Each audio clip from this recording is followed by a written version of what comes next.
এজন্য রাসূলের সুন্নাহ নিয়ে কোনো কটূক্তি করা যাবে? রাসূলের সুন্নাহকে কোনো ইনকার করা যাবে? রাসূলের সুন্নাহ নিয়ে কোনো বেয়াদবি করা যাবে?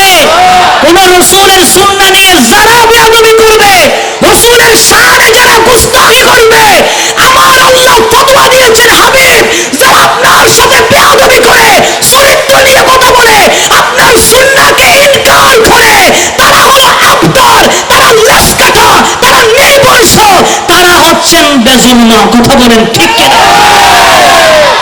এটা আমি বলছি না, এটা নির্বংশ। কে বলছে? আল্লাহ।